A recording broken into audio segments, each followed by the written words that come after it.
आत्महत्या, एक दर्दनाक कहानी। पूर्वी का 2 साल का बेटा जोर जोर से रोने लगा।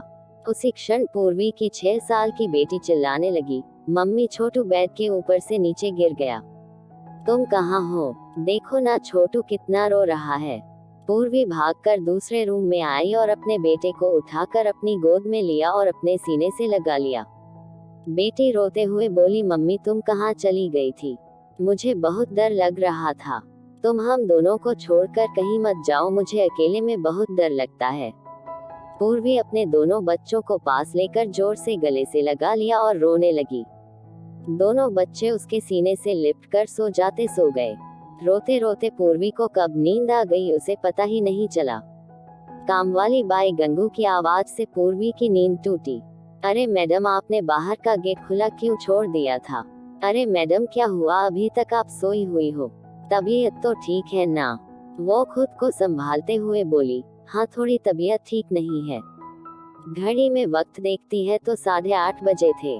आज तुम्हें आने में इतनी देर क्यों हो गई? मैडम, चौथी गली में मेहताजी रहते हैं ना, उनकी बहू ने फांसी लगाकर आत्महत्या कर ली। 2 बच्चे हैं उनकी एक 10 साल की बेटी और 6 साल का बेटा है। ये सुनकर पूर्वी के कलेजे को धक्का लगा। अपनी साड़ी ठीक करके उसने पूछा, कब हुआ? गंगू ने बोला, रात को हुआ मैडम। मैंने ऐसा सुना है कि उसके पति की दूसरी औरत से संबंध थे। कमबख्त अभी तक नहीं आया। अचानक पूर्वी ने गुस्से से बोली, अच्छा क्या वह आया या नहीं आया उससे क्या फर्क पड़ता है? अब वह थोड़ी ना देखने आने वाली है। ये सुनकर गंगू पूर्वी के कान के पास आई और धीरे से बोली, मैडम मैं अनपढ़ गवार हूँ और घर घर में जाकर झाड़ू पोछा करके मेरा पेट भरती हूँ और आप पढ़े लिखे हुए लोग हो। भले ही मैं आपसे उम्र में बड़ी हूँ, जीवन का अनुभव आपसे थोड़ा ज्यादा है। आजकल साहब और आपके बीच जो चल रहा है वह ठीक नहीं है। मुंह बंद था फिर भी मेरे कान खुले रहते थे।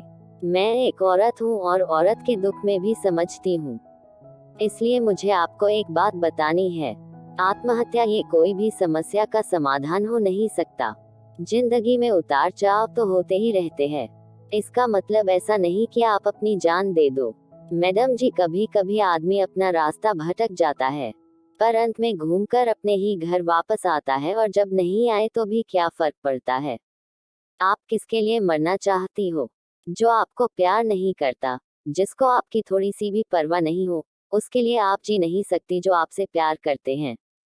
जिसको आपकी कदर हो, आपके माता पिता जो आपसे बहुत प्यार करते हैं, आपके बच्चे जिनको आपकी जरूरत है।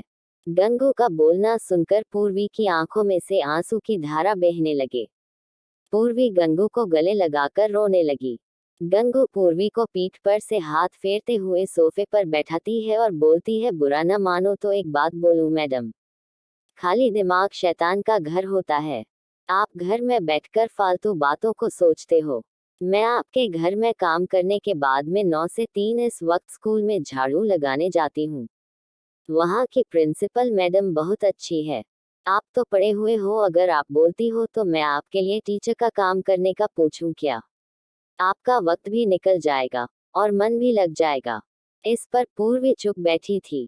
कोई भी जवाब न मिलने पर गंगू बोली, मैं आपके लिए चाय लेकर आती हूँ, और गंगू काम करने लग जाती है। काम निपटा कर बोलती है, मैडम मैं जाती हूँ।